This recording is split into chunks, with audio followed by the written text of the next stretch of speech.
What's up, guys? Mike Davis here with Ignite Takeover. I'm hanging out with Ron Holland. Ron, great to be with you. Let's start with this. I mean, a consensus five-star prospect, number 2 ranked prospect in the class of 2023. I mean, you had all the options presented to you as a highly talented guy. Why did you choose Ignite? I feel like I chose Ignite just because, let alone how what I've seen they do in the past. And with their resume, I've seen that they put guys in the league that's doing very well in the league right now. And I've seen how much they really care about just individual work and how well they do on and off the court activities, showing the pros of how you need to, because they give you all the acknowledge you need to become a pro. And I mean, you know, we've seen it. I mean, growing up in, you know, Texas, Duncanville High School, you had the, you know, 2 state championships there back to back.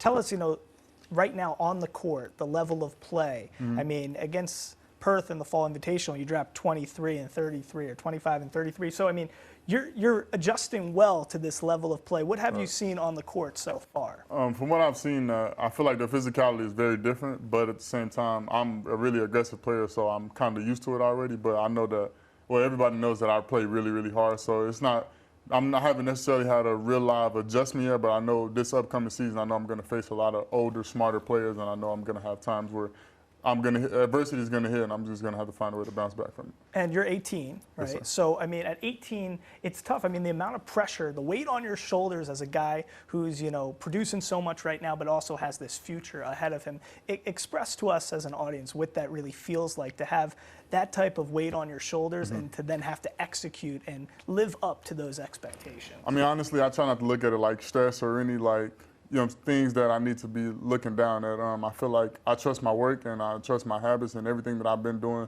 since middle school. And when I started taking basketball very, very, very serious, I know that every time I step in the gym, it's like I just trust my habits, and I know it's gotten me pretty far now, and I know I got to change some things, but I know I trust my work. So I know everything that I've done up until this point has been great, but I got a long way to go. And tell us, where do you see, you know, where are your best skill sets and where they lie right now, and where do you think you need to make the most improvement in your game? I say my best skill set right now is me just being able to, I have a feel for the game and my high level IQ. I play well in transition, I finish well, I make open shots, make contested shots, but really anything that I need to work on is every single thing. Defense, I know that this game, it seems slow on TV and things, but it's really not. It's very, very fast, and I know that's an adjustment that I'm making, and I know at the same time I'm taking control over my body weight and everything. I'm really just focusing on just sharpening up ball handling, consistency in my shot, and really just everything that's going to be keeping me being a pro. And at the next level, how do you see yourself playing and fitting into that NBA game? I see myself seeing that what the game is turning into a lot of forwards, skilled forwards, just being able to defend 1 through 5 and be able to play 1 through 5. I see myself doing it because I'm 6'6", 6'7", good weight. Seeing that I can do a lot of things on the floor, it makes me very versatile, so it makes it very valuable.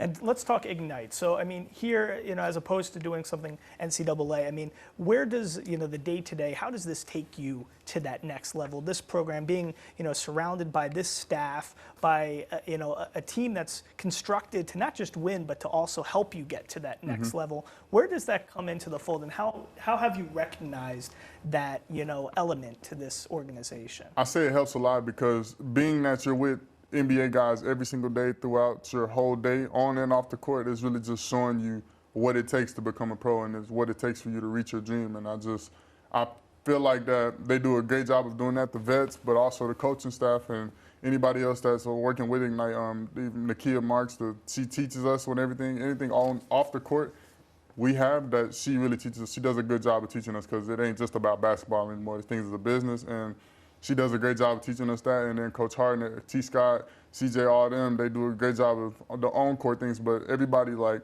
really speech around here is that it's really bigger than basketball, and you're going to need a lot. And what about these vets, the guys like Pargo and Stockton and John Jenkins? Like, where has their leadership and those tendencies, how have you taken to them, and what have you learned most from them so far? I love them all. Like you said, everybody uses name. It's every single vet on this team I'm really grateful for because they've really just been pushing me to my limits. And they've telling me, like, they know I'm working hard, but the next level, it's a whole nother level. Like, I think I'm pushing myself to exhaustion now. Just wait till I get there. And they just want me to be able to push myself to my limits and a little more so when I leave, they want to know that they did their best job preparing me when I leave, and they want to know that I'll be able to reach my dreams. And how do you have the mentality to accept that kind of advice and teachings when you've been so successful so far as such a young guy? How is it just something you're able to take in that type of leadership? How does a young guy appreciate, an older guy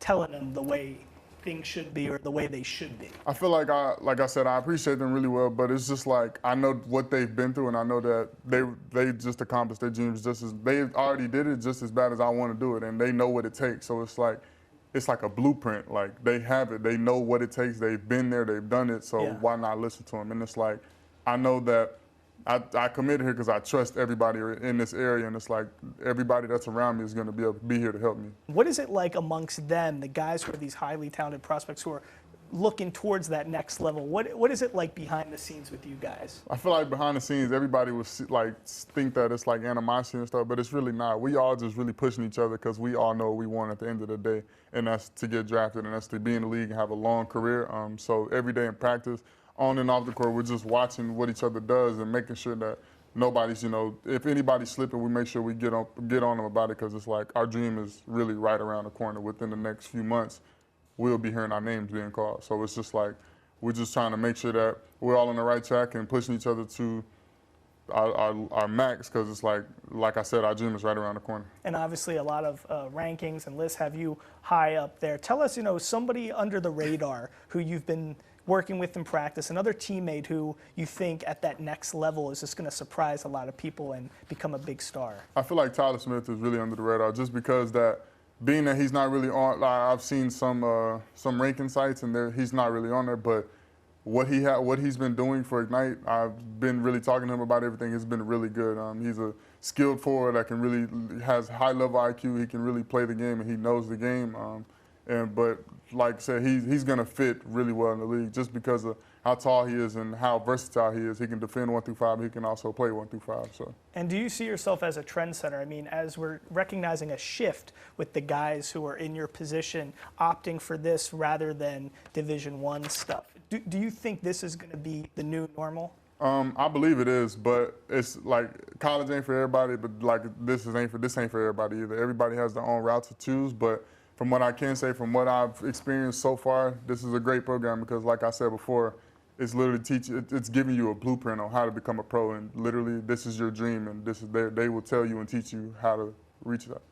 Tell us, at what age did the rankings and just life change for you in terms of because it's almost I can't imagine it, but it's one of those things where you're a guy who just probably loves playing basketball. Mm-hmm. You love playing. You're pretty. You probably have a good proclivity towards it, but then at a certain point, your life changes because everybody's saying, oh, Ron Holland's going to be the next guy. So what age did this happen to you? What did that feel like? I say, I like from growing up, I just really never tried to look into it because it's just like it was so much fire that I wanted to be one of those dudes at all times. But from my sophomore year, when my name just kept being said, I kept getting all the pub, it was just like, this is something that's about to change my life, and it did. This was after the game I played Amani Bates in Hoop Fest. I had a really big game, and just from that night forward, it was just like I kept hearing my name over and over again. But my coaches around me at Dunkerville would tell me like, it's a good feeling to have, but if you want that feeling, if you want to keep having that feeling, get in the gym, and that's something I really took in, and I started doing that, and I really been doing it, and I'm here now. Not to go all in on somebody, but I think this is you just gave me the perfect question to ask, mm-hmm. Okay? Amani Bates. Mm-hmm.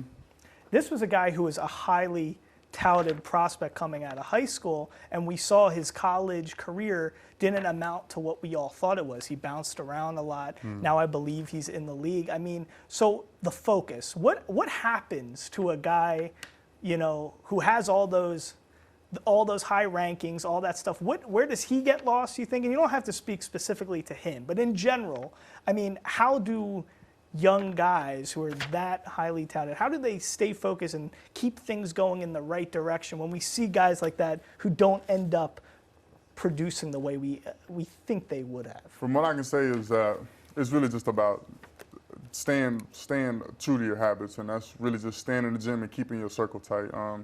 Just knowing that, like, you know who you are and you know what right and wrong decisions to make, you should just stay like prone to what you normally do and what you know how to do, and you just stay the course of that and don't change it for nobody. And I feel like if you like switch it up for a little bit, then that's when things can get off track and tricky like that. But it's like giving advice to a younger player or any player that's just going to be watching this is just like stay the course and just believe in what you believe in and make sure you stay true to that. What's the biggest things? What else would you say from an on-court perspective? What should young players be working on right now? What do you wish you knew in high school in Duncanville right now that you know right now? That's a hard question.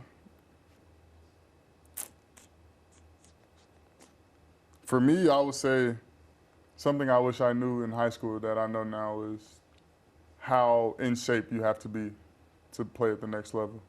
Like, people would always bring up I have a high motor in high school and that, but it's like, now that I'm at the next level, everybody can run, everybody can jump out the gym, everybody plays hard, but it's like, you're gonna have to separate yourself. To be able to separate yourself, you have to be in shape because the game is literally, it's so fast. Like, I don't even think people understand how fast it is. Yeah, you've mentioned that twice now. Yeah. It must be really fast. Yeah, it is.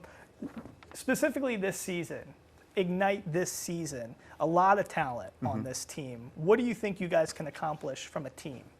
I say as a team we can accomplish, I feel like we can get us the G League championship. We can get I feel like we can win the whole thing. Being with this team, I know that we have a lot of draft eligible players and I feel like we can all get drafted in the first round. Like, we can make history with that. I know that's hard to do, but we can get it done. I know that for a fact.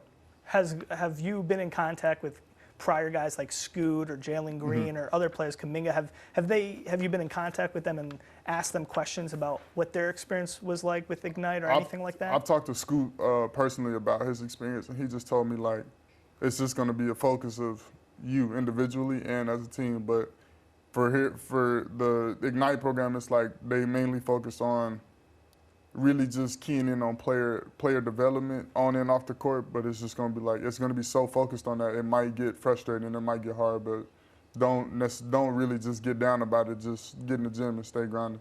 What do you do beyond basketball to just keep you focused and keep you relaxed? And, it is a lot of pressure, there is a lot of stuff going on, so what do you do? How do you kind of relax yourself, mind, body, and soul? I say I like to play the game a lot, and I also like to shop. So those two things I really do like off the court. But mainly, with in between those two, me and the guys, other teammates, will just go probably watch a movie somewhere, or just go shop, like I said, or just find somewhere to chill so we can just relax, and we'll really just talk to each other like about anything. I feel like we all have a good relationship with each other. We can be able to we're able to talk about anything towards each other, and I feel like that helps out a lot. All right. Any other things you want to make sure our audience knows? Anything you want to say? Tune into this season because it's going to be a good one, and just know that Ignite coming on top. All right. And just the distinction for people who aren't familiar with Ignite G League. Why do they have to tune in to this team in particular? I feel like we have this team, like you said, has a lot of talent, and just knowing that there's so much talent on this team, you get to see how well that the coaching staff prepares the players to be able to play the game, because it can be really hard to do at times, but how well we're going to be able to play with each other is going to be surprising, and I feel like it's going to be very entertaining to watch. And a year from now, where do you think you're going to be? A year from now, I see myself in the NBA. Are you the top pick? I believe so. I hope so. All right, there you go. Ron Holland. Thanks so much, Ron. Thank you.